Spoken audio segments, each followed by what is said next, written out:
سلام به همه رفقای دوست داشتنی خودم، امیدوارم که حالتون خیلی خوب باشه. من مازیار معینی هستم و خوش اومدیم به ویدیو نقد و بررسی مانیتور داهوا مدل LM27E200. قطعا اکثر شما برند داهوا رو به دوربین ها، DVR ها و سیستم های امنیتی مداربستش میشناسیدش، ولی چند سالی هست که داهوا کار تولید مانیتور هم داره انجام میده و مانیتورهایی هم که تولید کرده تا الان بد نبوده، کیفیت خوبی داشته، طول عمر خوبی داشته و اکثر افرادی که خریدن راضی بودن، ولی تا به امروز مانیتور تخصصی گیمینگ تولید نکرده بوده و فکر میکنم این اولیش باشه که حداقل وارد بازار ایران شده. من قبلا با چند مدل از مانیتورهای داهوا کار کردم، مدل های 19 22 27 24 و حتی مانیتور 32 داشت که تا چند وقت پیش حدود 7 میلیون و 500 بود اگه اشتباه نکنم قیمتش. واقعا مانیتورهای خوب و با کیفیتی تولید میکرد و البته استفاده کنندگانش هم بیشتر یا کار آفیس انجام میدن یا برای همون تجهیزات مداربسته و دوربین مداربسته شون استفاده میکردن ازش. و این مانیتوری که الان اینجا میبینید در حال حاضر گرونترین مانیتور داهوا است که توی بازار ایران وارد شده و جالب بدونید که مانیتور گیمینگه. من قبل از اینکه ویدیو رو بگیرم تقریبا یه روزی با این مانیتور کار کردم، میشه گفت کیفیتش برای من رضایت بخش بود. حالا هی میریم جلوتر، من مشخصات این مانیتور رو بهتون معرفی میکنم و راجع به کیفیتش هم چند تا ویدیو میذارم که ببینید و خودتون تصمیم گیری بکنید اگر قصد خریدش رو. خب مانیتور داهوا LM27E200 رو مثل همیشه فروشگاه اینترنتی تکتاس شاپ در اختیار من گذاشته که براتون نقد و بررسیش رو انجام بدم. اگر قصد خرید این مانیتور و مانیتورهای دیگر دارید، حتما به وبسایت تکتاس شاپ یه سری بزنید، قیمتاشون رو مقایسه کنید. از نظر قیمت از همه بهترن و محصولاتی هم که دارن همه اورجینال و اصلی با گارانتی معتبر و با خیال راحت میتونید یه انتخاب خوب رو ازشون داشته باشید. خب داهوا LM27E200 یه پنل VA داره که کیفیت خوبی داره و رنگ‌ها رو به خوبی نمایش میده بهتون.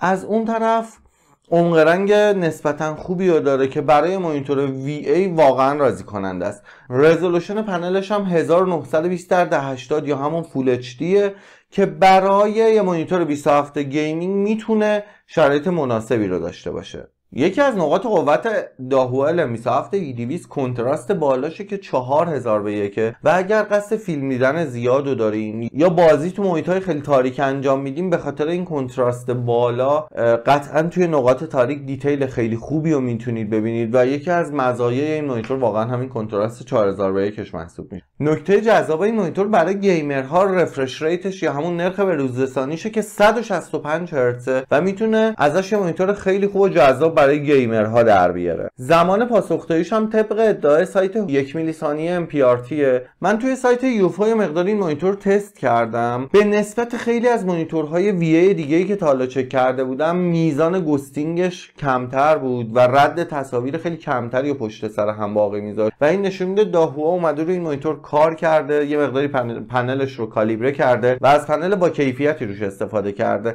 البته باید این نکته رو در نظر داشته باشید، شما توی پنل‌های VA مخصوصا حجم گستینگ رو دارین، شاید برای بازی‌های آنلاین خیلی نتونن انتخاب خوبی باشن، مخصوصا بازی آنلاین اول شخصی که نیاز به سرعت بالای پنل دارین، ولی برای بازی‌های داستانی میتونه انتخاب ایدئال باشه چون کنتراست بالایی داره و عموما بازی داستانی به اینقدر ریسپانس تایم سریع نیاز ندارن و میتونه نیازتون رو به طور کامل برطرف بکنه و همونطوری که نتایجش رو روی تصویر دیدین، حجم گستینگ واقعا کم بود و این میتونه نوید بخش این باشه که داهوا LM27E200 یه مانیتور خوب و با کیفیت. البته شاید این سوال براتون پیش بیاد که ریسپانس تایم MPRT چیه، گستینگ چیه و اطلاعاتی از این قبیل. البته تو این ویدیو خیلی نمیشه راجع به ریسپانس تایم صحبت کرد، ولی من بهتون قول میدم به زودی یه ویدیو راجع به ریسپانس تایم، روش‌های محاسبهش و همچنین گستینگ و اطلاعاتی از این قبیل براتون بسازم که به طور کامل بهتون توضیح بدم که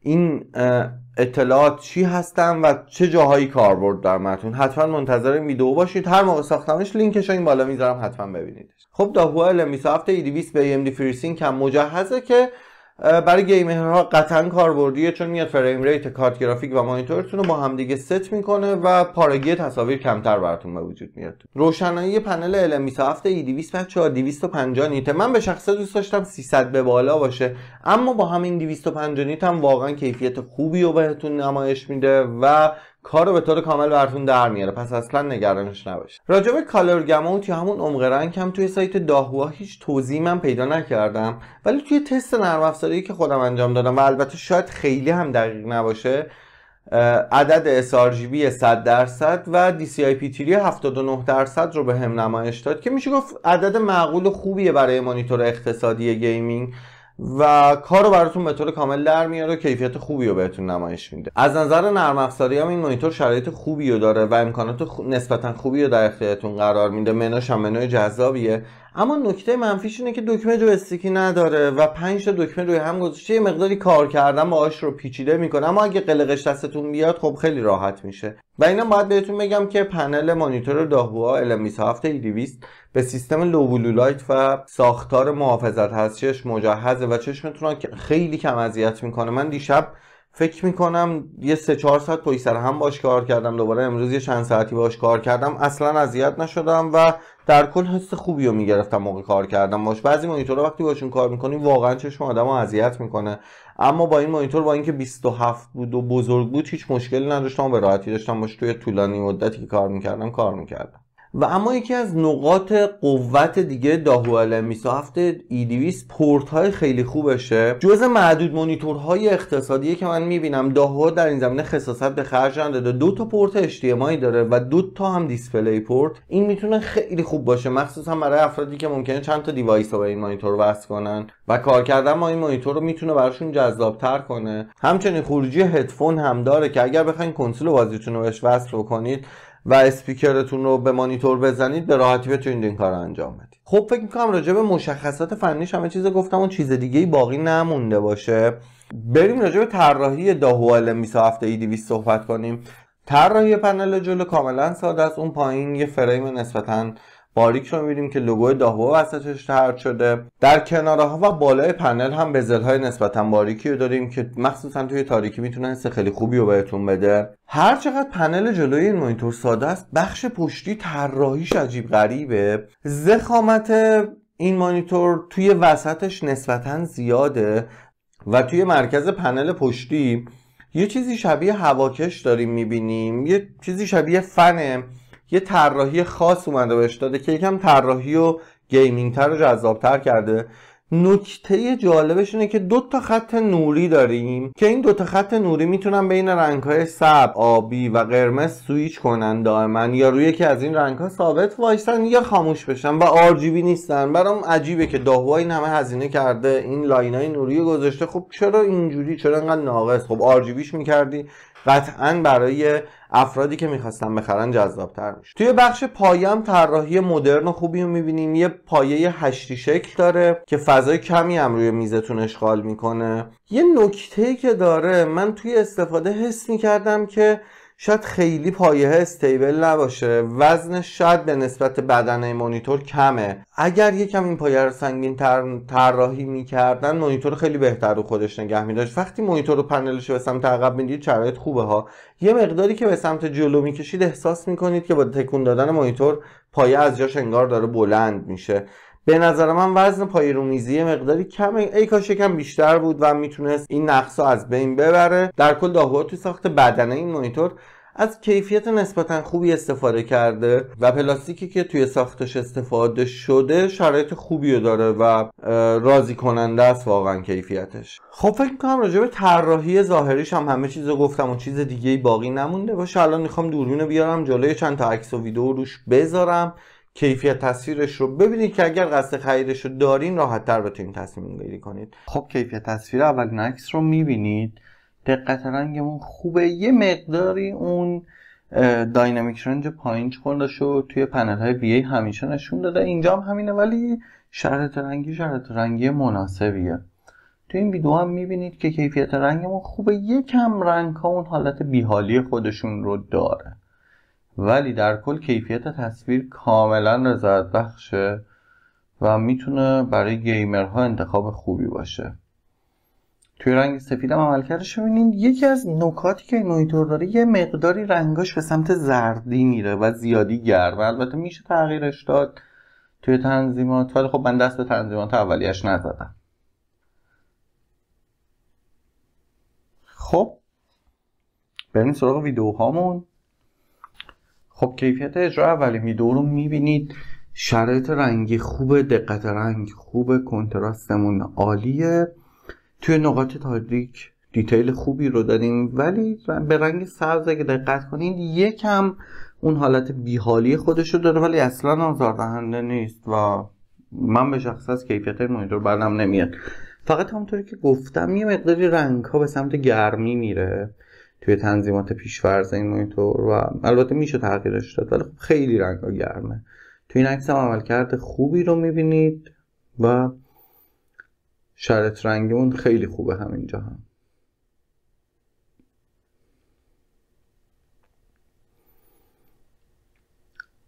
توی نقاط تاریک هم میبینید که اون رنگ مشکیمون خوبه، دقت رنگمون خوبه و خوب داره رنگ ها رو به همون نمایش میده.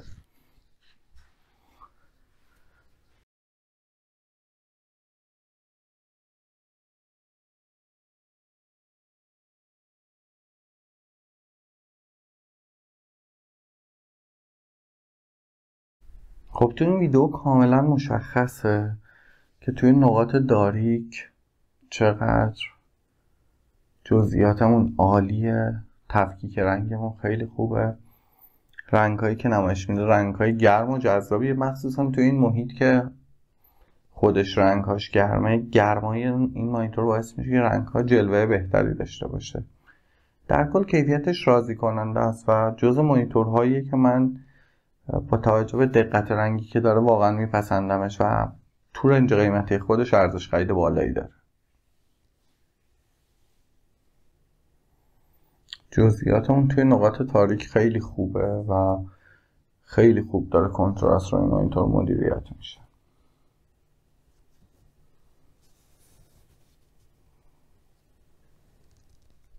خب دوستای عزیزم، کیفیت تصویر مانیتور داهوا LM27 E200 رو دیدین. جزء مانیتورهاییه که کیفیت تصویر خوبی داره برای افرادی که میخوان یه مانیتور 27 گیمینگ با رفرش ریت 165 هرتز بخرن. در نظر بگیرید توی این رنج قیمت مانیتور 27 اینچ با این رفرش ریت واقعا وجود نداره. قیمت این مانیتور الان که هفته آخر اردیبهشت ماه حدود 8,500,000 تومانه با گارانتی معتبر الماسراین ایرانیان که فکر میکنم 2 سالم داره و بابت این مانیتور بهتون گارانتی میده و میتونه خیالتون رو به طور کامل راحت بکنه. کیفیت رنگ و دقت رنگش خوب بود، پنل نسبتا سریعی داشت. برای بازی‌ها آنلاین خیلی انتخاب خفن و ایدئالی نیست، ولی اگر استوری مود میخواین بازی کنین یا به کنسول میخواین متصلش کنید میشه گفت یه مانیتور ایدئاله.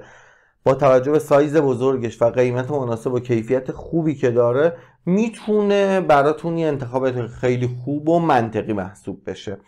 اینم در نظر بگیرید نزدیکترین مانیتور 27 اینچ با این رفرش ریت به این مانیتور الان چیزی که توی ذهنمه فیلیپس 272 M8 که البته اون پنلش IPS و قیمتش 11,500,000، یعنی یه چیزی حدود 3 میلیون تومان از این مانیتور گرونتره و خب پنلش IPS و برندش هم برند فیلیپس. قبلا مدل 24 اینچش رو بررسیش انجام دادن، اگر ویدیوشو ندیدین بریم ببینین، اونم مانیتور خوبیه. ولی داهوا LM27 E200 با توجه به قیمتش ارزش خرید بالایی داره و میتونه یه مانیتور گیمینگ نسبتا خوب براتون محسوب بشه. خب دوستان عزیزم، مرسی که تا آخر این ویدیو همراه من بودید. لایک، سابسکرایب، کامنت یادتون نره. اگر سوالی دارید توی کامنت ها ازم بپرسید، حتما به همه سوالاتتون جواب میدم. اگر دوست دارید مانیتور خاصی رو براتون بیارم اینجا، کیفیت تصویرش رو به نمایش بگذارم، نقد و بررسیش رو بذارم، حتما توی کامنت ها برام بنویسید، با اسپانسرمون مطرح میکنم و حتما توی اولین فرصت میارم و براتون نقد و بررسیش رو انجام میدم. مرسی که تا آخر این ویدیو همراه من بودید. دوستتون دارم. منتظر ویدیوهای بعدی من باشید. خدا نگهدار.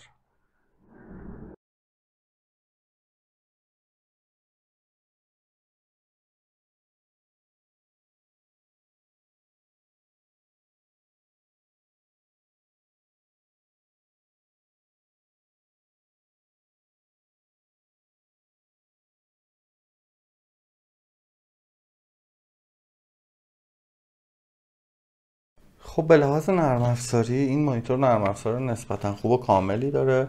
توی این بخش ویو مود میتونید حالتهای مختلف رنگیش رو تغییر بدین. وارد بخش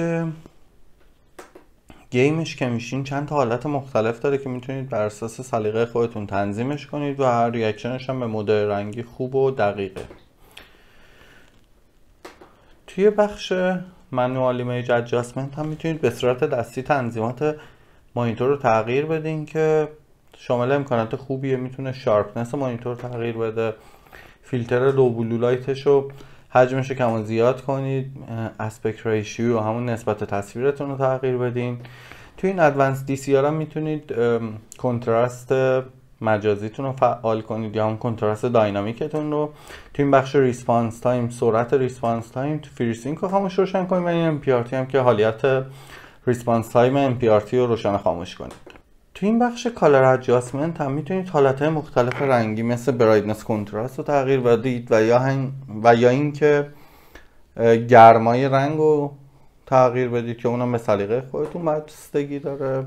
تو این بخش آدیو ادجاست هم میتونید خروجی هدفون رو صداشو کم و زیاد کنید. اینجا هم که میتونید ورودیاتون رو تغییر بدین. توی این بخش هم تنظیمات کلی مربوط به تنظیمات مانیتور رو داره و میتونید همه اینا رو تغییر بدین و اما بقیه امکانات. توی این بخش LED افکت هم میتونید اون نورپردازی پشت رو تغییر بدین به سلیقه خودتون. در کل منوش به نسبت اقتصادی بودنش منوی کامل خوبیه.